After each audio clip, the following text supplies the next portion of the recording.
مرحبا فيكم في فيديو جديد. لا تنسون الاشتراك واللايك واكتبوا تعليق وسووا شير للفيديو عشان يجي مشاهدات اكثر.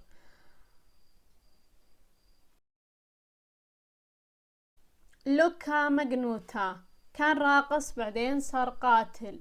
هو قد نشر في البداية مقطع يقتل فيه قطط صغيرة، بعدين اشتهر المقطع وبدأوا مجموعة يدورون عن هذا الشخص المجهول اللي نشر المقطع، وفي الأخير لقيوه.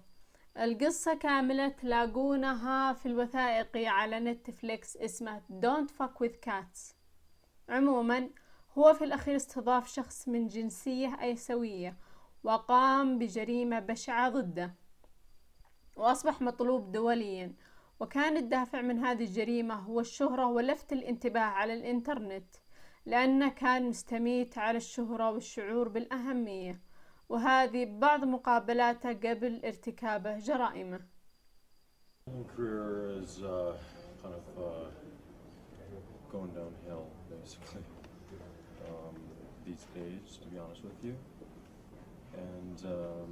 And it's all because of this whole rumor of you dating Carl Homolka. This is the thing that's... The rumors destroyed my life, basically, and I've been receiving death threats. My address is posted, that's why I had to move. I want my Pomeranian back. It was taken out of my SUV. I'm about to have a nervous breakdown here. My reputation is completely ruined. I just want everybody to I want to set the record straight that me and her have absolutely no connection.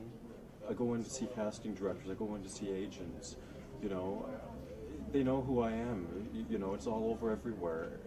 I started being a stripper, and then basically I went from there to doing adult films. And I'm not ashamed of doing the adult films. I have a problem though with people saying those to relatives, and now nobody wants to talk to me. I don't have anybody basically. Whoever's doing this, you know, please stop, you know. Hi, how are you? My name's Luca, and I don't live on the second floor. Okay, so that's obscure.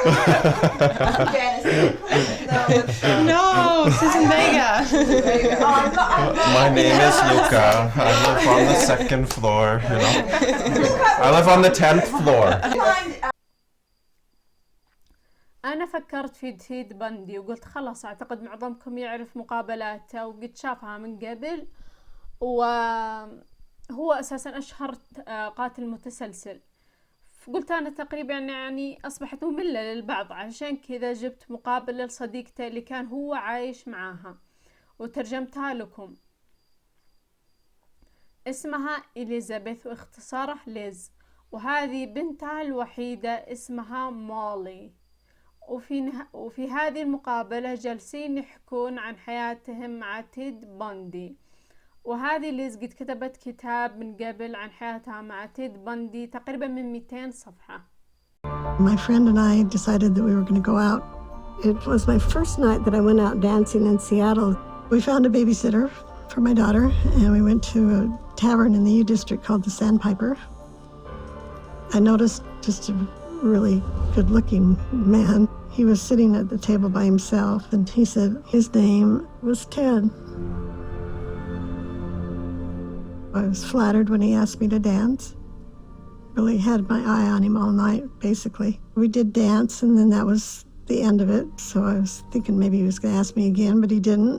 And I went over and started talking to him.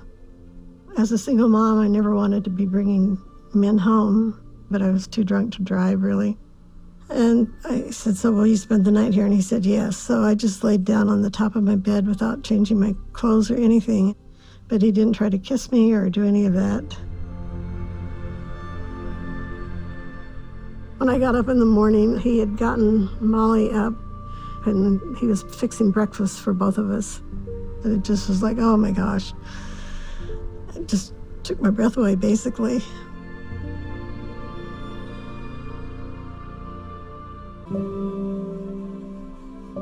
I've not had that with anyone else, where I just right off the bat felt connected to someone.